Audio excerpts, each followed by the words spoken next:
Ahoy ahoy crew, let's talk about guillotine cross weapons, namely Katar versus Double Dagger builds. Many new or returning players often want to build the Double Dagger GX builds because, well, it's much cooler and edgier than using a Katar, or it brings back nostalgia of old Ragnarok days. So, which one is truly better, Katar or Double Dagger? In short, Double Dagger is better, but it has drawbacks. And if you cannot overcome these drawbacks, daggers usually suck. Let's go over the problem with daggers and compare them to Katars. The first and largest problem that daggers face is the weapon size penalty. Most weapons have normal damage against medium enemies and have a 25% attack reduction against large and small enemies. Daggers, however, deal full damage against small enemies, have a 25% attack reduction against medium enemies, and a 50% attack reduction against large enemies. The problem with this is that most MVPs and endgame content are medium and large monsters. This loss in damage hurts daggers quite a bit in comparison to Katars. Katars deal full damage against medium enemies and have a 25% reduction against small and large enemies, which means that overall, Katars have better modifiers for relevant enemies. But there are ways to overcome this size penalty reduction. You can get an effect that removes size penalties from various weapons, shields, or from an MVP card. A few examples being Vicious Mind Dagger enchants, Purified Knight's Shield enchant, Drake card, which is an MVP card, and Infinity Shadow Weapon, which is a Shadow Gear. Note that while I am listing Infinity Shadow Weapon, NovaRO currently does not have this Shadow Gear implemented.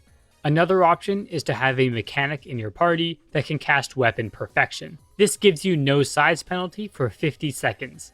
If you remove the size penalties from both daggers and Katars, daggers will give you more damage. This is because having two weapons means that you'll have more or even double the card slots that a Katar would have.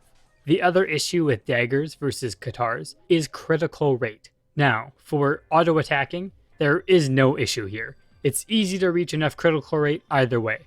But for the semi-recent addition of skills being able to land critical hits, this can be a problem.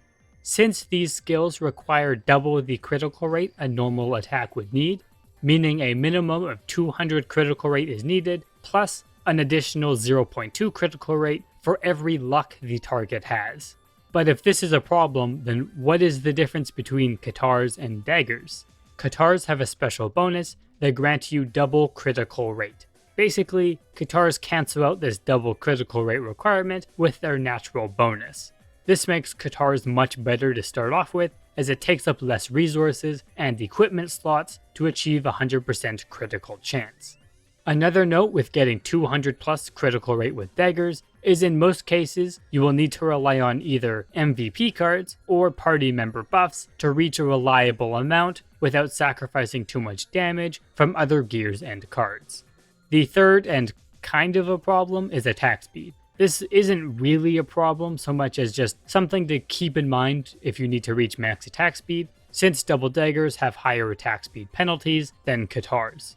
With all of this information, we can conclude that double dagger builds are stronger and give more damage than Katars. But Katars are the better option to start off with, as they are more efficient and cheaper overall to build with.